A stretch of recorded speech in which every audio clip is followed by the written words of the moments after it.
চায়নাদের এই নুডলসটা খাওয়া দেখলে অনেক লোভ লাগে। মনে হয় কিভাবে রান্না করে, মনে হয় অনেক টেস্টি।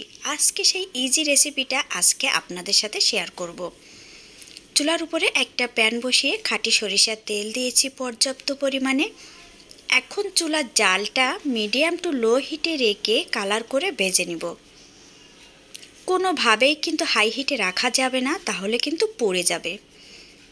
তাই মিডিয়াম টু লো হিটে লাল করে ভেজে নিব। ভাজা হয়ে গিয়েছে, এখন আমি উঠিয়ে তেলটা ঝরিয়ে নিব। আমি আমার পছন্দ মতো কালারটা এখানে রেখে দিয়েছি। চুলার উপরে একটা প্যান বসিয়ে পানি দিয়ে মটরশুঁটি দিয়েছি আর কিপ করে কেটে রাখা গাজর দিয়েছি। এখন 2 থেকে 3 মিনিটের মতো জাল করে গাজর আর মটরশুঁটিটা সিদ্ধ করে নিব। সিদ্ধ করা হয়ে গিয়েছে, এখন উঠিয়ে পানি ঝরিয়ে নিব।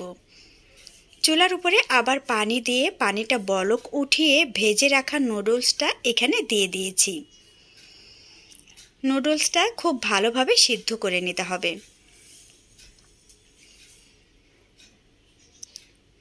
ভালোভাবে আমার সিদ্ধ হয়ে গিয়েছে, এখন উঠিয়ে পানি ঝরিয়ে নিব। চুলার উপরে একটা প্যান বসিয়ে রান্না করা সয়াবিন তেল দিয়েছি 1 টেবিল চামচ, রসুন কুচি দিয়েছি 1 চা চামচ, পেঁয়াজ কুচি দিয়েছি 1 চা চামচ, লবণ দিয়েছি স্বাদ অনুযায়ী। এখন একটু ভেজে নিব। কালার করব না, কিন্তু কাঁচা গন্ধটা যেন চলে যায় সেভাবে ভেজে নিতে হবে।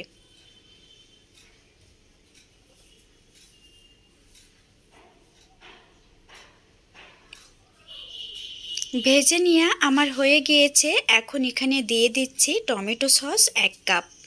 এই টমেটো সস আমার বাসায় তৈরি করা রেসিপি, আমার চ্যানেলে আছে, আপনারা দেখে নেবেন। এখন ভালোভাবে একটু মিশিয়ে নেব।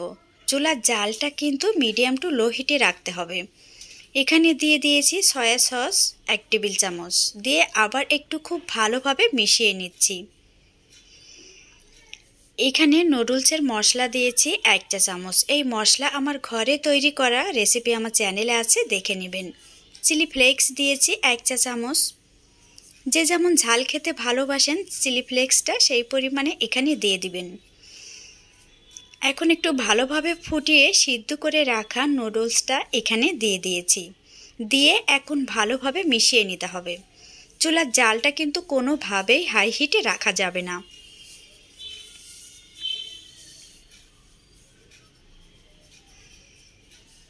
ভালোভাবে যখন মেশানো হয়ে যাবে, কাঁচা মরিচ ফালি করে কেটে দিয়ে দিয়েছি।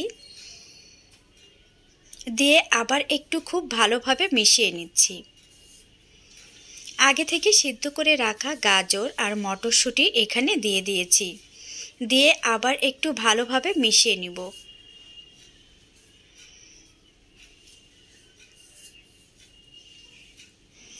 ঢাকনা দিয়ে ঢেকে 2 থেকে 3 মিনিটের মতো লো হিটে জাল করে নিয়েছি।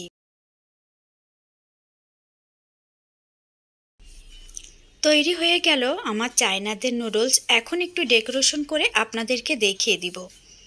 আশা করি আমার ভিডিওটা আজকে আপনাদের অনেক ভালো লেগেছে। যদি ভালো লেগে থাকে প্লিজ আমার চ্যানেলটি সাবস্ক্রাইব করবেন, লাইক দিবেন, পাশে থাকা বেল আইকন বাটনটি ক্লিক করে চ্যানেলের সাথে থাকবেন। সবাই ভালো থাকবেন।